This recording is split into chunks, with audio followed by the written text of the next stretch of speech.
Hi, this is Steve Merril, WagerTalk.com, right back here on WagerTalk TV with your NFL Fade the Public video for Week 4, this Sunday, October the 1st, and Monday, October the 2nd. I've got both Sunday and Monday games covered here. In fact, it's a huge card once again. The public's done pretty well so far the first 3 weeks. They had a huge Week 3. Will they give it back here in Week 4? We're going to find out. I'm going to let you know the most public sides this week in the NFL on both Sunday and Monday. It also includes international game in London, your Sunday night game, your Monday night football game, also an underdog of the week. Tons of information here. It's a great episode. Let's get right to it here on Wager Talk TV. Hey, a quick reminder, if you're finding it useful, please leave it a thumbs up, a like, and don't forget to hit subscribe and the bell for instant alerts so you know when this video goes live each and every week. And don't forget also to check out my college football top 25 video. If you're joining us on Friday or Saturday, that information's still available here on Wager Talk TV as well. And most importantly, comment below. Let me know your thoughts on these most public plays here in Week 4.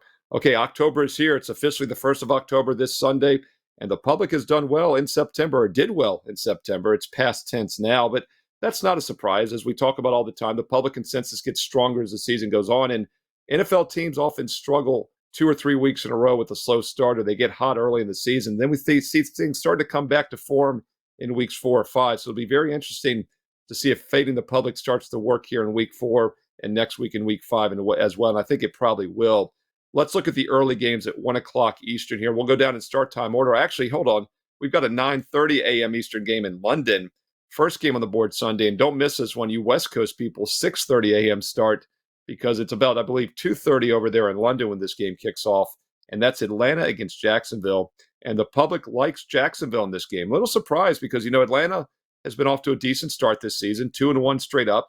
Jacksonville just 1-2 straight up and against the spread.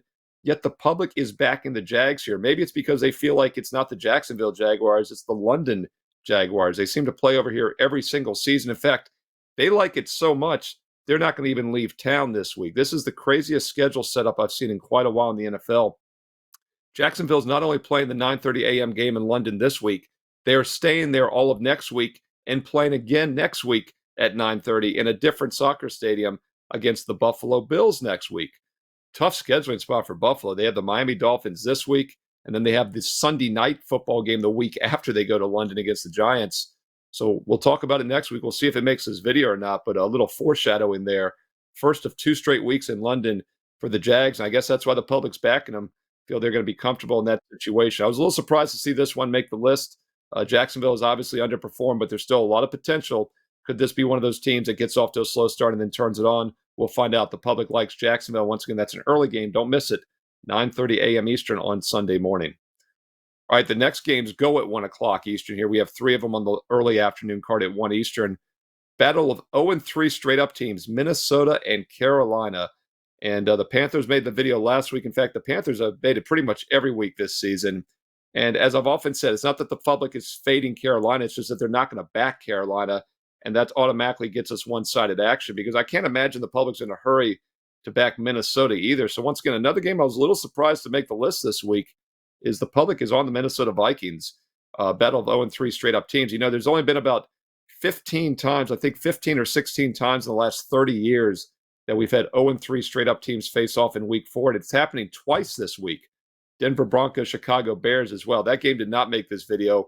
A little bit of a lean on Denver in some spots, but pretty neutral. Otherwise, really, I don't think the public wants anything to do with either of those teams. And by the way, we have NFL solo videos for every single game this weekend here on Wager Talk TV. And I did break down that Denver-Chicago game earlier this week. So go back here on Wager Talk TV, search through the videos, and you'll see my detailed breakdown. And had my friend Ralph Michaels from WagerTalk.com, Stat Daddy, the human database, father of Jeff, at Cal Sports LV on Twitter. Ralph's a great database searcher, and I had Ralph run the database earlier this week for that Denver-Chicago video. I said, what happens when 0-3 teams face off in Week 4? And the road team has done, I believe, like 10-5 against the spread, and the dog has done okay because they usually are a road dog. But what jumped out in the subset, only 5 times in the last 30 years have we had a road favorite in a battle of 0-3 teams, and those road favorites have actually gone 4-1 straight up and against the spread. So both Denver and Minnesota do fit that scenario. And the public likes the Vikings in this one this week, laying more than a field goal. And we'll see how it turns out. Once again, Minnesota, I thought, was the most overrated team, of course, in the NFL last season. A very phony 13-4 record, despite having a negative point differential on the season. They were a play against team for me this year, so not a surprise that they're off to an 0-3 start. But I do think they're probably a little bit better than that record indicates. In fact, they faced a fairly tough schedule of opponents so far. Philadelphia in week 2, Chargers last week, a very good offensive team. So obviously they're taking a huge step down in class here against a Carolina offense that's been just awful. The Bears and the Panthers, not a surprise, they're 0-3, the 2 worst passing attacks in the NFL. And the Vikings have also been very unfortunate with turnovers. They've had 9 turnovers in 3 games, and they've only forced 2. They're -7 after 3 games, and that's another reason they're probably a little bit better than the 0-3 record. And the public is backing them here in week 4 at 1 o'clock Eastern. All right, another game at 1 o'clock Eastern is not my Washington Commanders against the Philadelphia Eagles. And not a surprise the public likes the Eagles in this game. NFC champs, almost the Super Bowl champs, probably should have been the Super Bowl champs, and they're off to a 3-0 start, and they've actually covered or pushed every spread this season. That Minnesota line landed right around 6. Otherwise, they covered the other 2 games against New England and Tampa. Solid showing last week, really shutting down Tampa Bay's offense, held them to about 175 total yards. And the Commanders off to the 2-0 straight-up ATS start did not look good last week. In fact, you remember one of the videos the public was leaning towards was in the video last week. One of the public leans was Buffalo. The public cashed easy with them fading the Commanders. So not a surprise they're looking to fade Washington again after their 37-3 loss. But as I mentioned a minute ago, turnovers can make teams look really good or really bad in the NFL. Washington had a 5-1 turnover deficit disadvantage in that game last week. They were still thoroughly outplayed, in my opinion. But this is a team that's had no success last week with turnovers. But like some other teams we've talked about, bad passing attack, quarterback situation not good right now in Washington. They're averaging just 5.5 yards per pass against teams that allow 7.1. Philly not throwing the ball well either, though, just 6.4 yards per pass. So we'll have to see what the total looks like in this. These are 2 teams that are going to probably look to establish the run. Both are averaging 5 yards per carry so far this season. And the over-under opened 44.5, now down to 43. Point spread 7.5, now up to 9.5. So we'll see if it hits that key number of 10. It might, because the public looks like they're backing Philly pretty strong as we head into the weekend here in this game on Sunday. All right, I got 3 more games for you on the public consensus for Sunday coming up on the late afternoon and nighttime card, and also the Monday night football game, and also my public ding-ding dog of the week.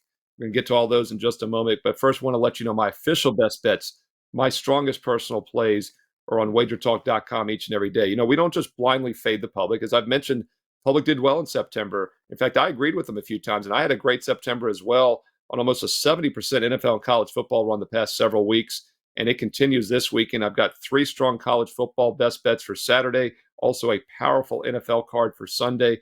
Get them right now on my page, Steve Merril, WagerTalk.com. Single plays are $25, a daily package. You can get everything, including baseball, for just $39. Or the best deal, get the rest of all sports for 2023 for just $7 a day. If you're interested in baseball and the start of basketball, check out that all sports special. No promo code needed on my page right now for the rest of this calendar year. Or if you're a football guy, and I know everybody watching, football guy and girl watching this video right now is interested in the NFL, obviously, you can get a great combo offer right now for the rest of the college and pro football seasons, but you got to have a promo code SM Combo. This gets you every college and pro football play for the rest of the season, both seasons combined through the Super Bowl for just over $5 a day. But you got to have promo code SM Combo. Use it right now. Steve Merril, WagerTalk.com. All right, let's continue with one more early afternoon game, and then I'll get to some late games, including the Sunday nighter for you for this Sunday, October the 1st. One more game on the early card, though, at 1 Eastern that's public. Cincinnati Bengals. In fact, this is about as public as any play this week that I saw. Friday, I guest hosted a Wager Talk Today with Teddy Covers. It was Prez Free Zone, so you're safe to go back and watch the replay here on Wager Talk TV. But, of course, Arthur DeCesar joins us every Friday from the Westgate Superbook in Las Vegas. And Teddy beat me to it. I was going to ask Art, what's the most public play? Teddy asked him, though, great question, and the answer was Cincinnati. So at least at the Westgate, Cincinnati is their most public play this week. And the consensus numbers I look at, this is definitely top 2 or 3 out of all the games we're talking about.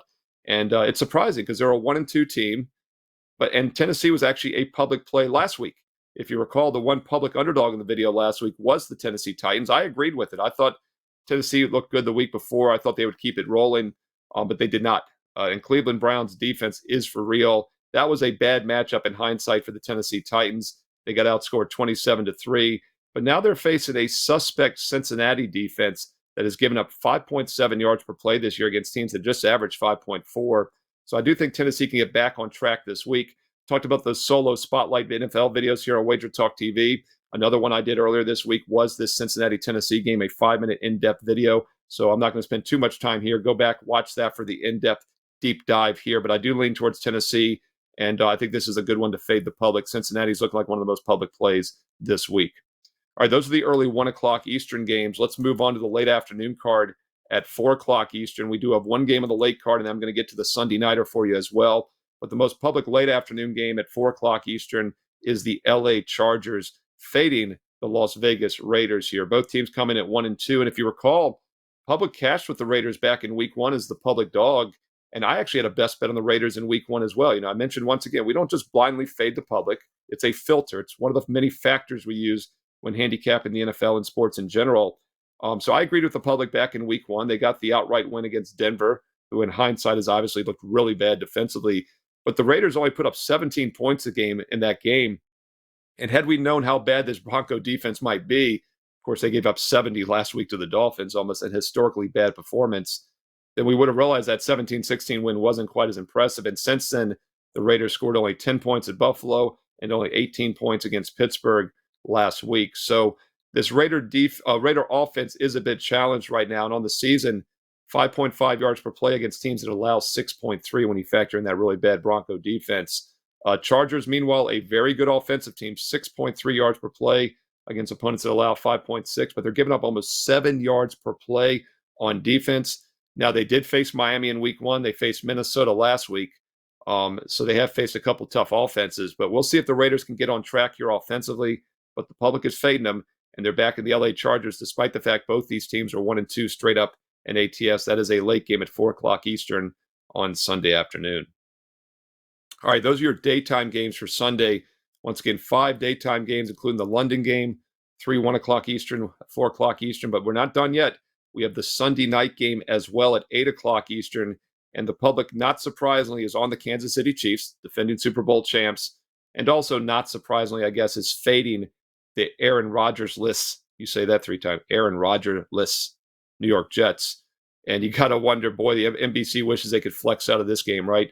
Could have put the Dolphins-Bills into this if it was a few weeks later and they had the flex option. But what's so crazy is if you told NBC at the beginning of the season you can keep one game and one game only that we can't switch on you, they probably would have chosen to keep this game, Chiefs-Jets.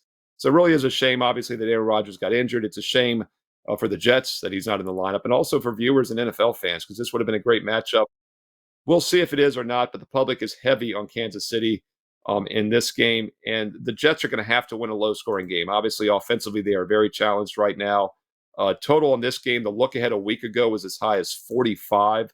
Now, as we head into the weekend, if you check the WagerTalk live odds screen, it's around 41.5. This is, of course, because, once again, a very ugly low-scoring game last week for the Jets. After that overtime win, 22-16, in which they only had 16 points in regulation, they put up 10 at Dallas, got blown out, and last week only put up 10 again. So they've scored 16 or less in regulation in all 3 games without Aaron Rodgers, and they're now facing a very good Kansas City team who's better defensively this year than people realize. They're giving up just 13 points a game, just 4.8 yards per play. Now, of course, they had a cupcake offense last week in Chicago, struggling Jacksonville team, but that was on the road. They held Jacksonville at 9 points. I think we're going to look back and think that was a pretty good performance, especially considering Kansas City had a 3-1 turnover deficit in that game and still won at Jacksonville. And, of course, they lost the week 1 game against Detroit, but the Lions are a solid team. They're going to probably win that division, and they looked good again this past Thursday night at Green Bay. So this is a huge step up in class for the Jets. You got to figure they cannot win a shootout. We've seen the total drop, as I said, from 45 to 41.5. Yet the point spread has gone higher. The look ahead a week ago was going to be 7. Now it's 8.5, even 9. If you like the Jets, I'd probably wait. I don't think you're going to get to plus 10 by Sunday night, but this is the Sunday night game. It's the most publicly bet game of the season, of the week, each and every week. And the Kansas City Chiefs look like one of the most public sides as we head into the weekend. I think they probably become even more public by Sunday night, and I'm not sure the sharps are on the other side yet. So maybe we get to that key number of 10. If you like Kansas City, definitely grab the 8.5 now. I'm starting to see some 9s out there. And obviously the Chiefs at minus 8.5 make a very good 6-point teaser, as it allows you to get it down to 2.5 or less. So if you do like the Chiefs, I'd play it sooner than later. especially on that teaser if you like them. If you like the Jets, I would wait. 8.5, 9 are dead numbers, even 9.5. So maybe you get a 10 at some rogue shops here, as the Kansas City Chiefs look like to be a very public play, one of the most public plays this week, and that is your Sunday night game at 8:20 Eastern on NBC. All right, those are the 6 official public sides for this Sunday, October the 1st, week 4 of the NFL. 2 more games that were just a bit outside for making the cut for all my baseball fans out there. And hey, by the way, don't forget the baseball season finishes this weekend. Playoffs start on Tuesday. The wild card games are Tuesday, Wednesday, and Thursday. Don't sleep on the baseball postseason. And it's yet another reason to get that all sports special right now. Just $7 a day gets the rest of 2023, the rest of baseball, my college and pro football, plus all the NBA and college hoops in November and December for just over $7 a day. There's no promo code needed. It's on my page right now in the all sports drop down. If you're a football fan only, though, don't forget about that combo special. Get both college and pro football for the rest of the season, and that's all the way through February into 2024. College and pro football combined for just over $5 a day. Go to the drop-down menu, select the college and pro combo, but make sure you use this promo code to get the price down even lower to just over $5 a day, and that's SM Combo. SM Combo. You see it on the screen right now. The full details and that promo code, again, are on my homepage, so go there right now, Steve Merril, WagerTalk.com, and you, of course, can get there quicker with the shortcut WT.buzz/SM. All right, 2 more games that just missed the cut. Got to look first. Let's do the Sunday night game, and then we'll get to the underdog of the week. The Monday night game. Let's do the Monday night game first. Definitely a public lean on the Seattle Seahawks Monday night. That kicks off Monday, 8:15 Eastern, of course. Seattle currently about a 1.5-point road favorite against the New York Giants. So the public is fading the Jets on Sunday night, and they're coming right back, and they're fading the New York Giants on Monday Night Football. And that's not a surprise because the Giants are another team that's been kind of up and down this season. Offensively, they put up 31 against Arizona. They were very cold early in that game, had this huge second half, but they got shut out against Dallas, looked awful in week 1 on Sunday Night Football. And they also got beat 30-12 last week against a good San Francisco team. Giants are now 0-3 against the spread. Seattle's 2-1 straight up ATS. They've covered each of the last 2 weeks, including an upset win at Detroit that's starting to look even better. So not a surprise that the public is on the Seattle Seahawks. Not an official play, but they're leaning that way. It's the Monday night game. Wanted to let you know. And then, of course, we always focus on the underdog of the week. There were no official underdogs this week, but there is a public lean on the Miami Dolphins. And that, of course, is the biggest game of the week, in my opinion. It's an early game, once again, at 1 o'clock Eastern on Sunday. And this is also a sharp square divide. Another reason I wanted to mention this game for you. Hovering pretty much around 2.5. There have been some inklings of 3s out there, and that's not the public. That's the sharp money. So this is one of the bigger sharp square divides we've had this season, which means the professional bettors are on Buffalo. The public recreational bettors are on Miami. So once again, the overall public consensus on this wasn't quite strong enough to be an official play. The public is definitely leaning Miami, and the numbers maybe got skewed a little bit because there is some sharp action on Buffalo. So definitely a public lean towards the Dolphins. If you're looking for that one public underdog this week, it would be Miami. Keep in mind, week 1, the public won with the Raiders. I mentioned that earlier. I agreed with that. Last week, the public was on Tennessee Titans, though, and they lost with that one, even though they did very well overall. And this week, the one public underdog lean would be the Miami Dolphins, currently plus 2.5. Sharps are on one side, public's on the other. Will be very interesting to see how this game plays out. Should be a great game to watch. And 1 o'clock Eastern kickoff, so you don't have to wait long on Sunday. All right, hey, 8 games covered here. It's over half the NFL card. The public is very active once again. Let's see how they do in week 4. Let me know how you think they're going to do in week 4. Where do you agree or disagree with the public consensus? Leave me comments below and let me know your thoughts. Also, let me know your best bets, whether they're public games or not, your best bets for week 4. Let's talk some player props. I don't cover the player props here in the video, but I know many of you do quite well with them. Put down your favorite player props. Add some reasoning, some analysis as well. It's always appreciated. And also some 6-point teasers. We briefly touched on some teaser plays. Where do you see some teaser and prop value this week in week 4? Let's win together. It's us against the books, as my friend Jay Money says. And let's have a huge week 4 this Sunday, October 1st in the NFL. Like, comment below, and don't forget to hit subscribe and that bell for instant alerts. Best of luck. Enjoy the games, and I'll talk to you again soon right here on Wager Talk TV.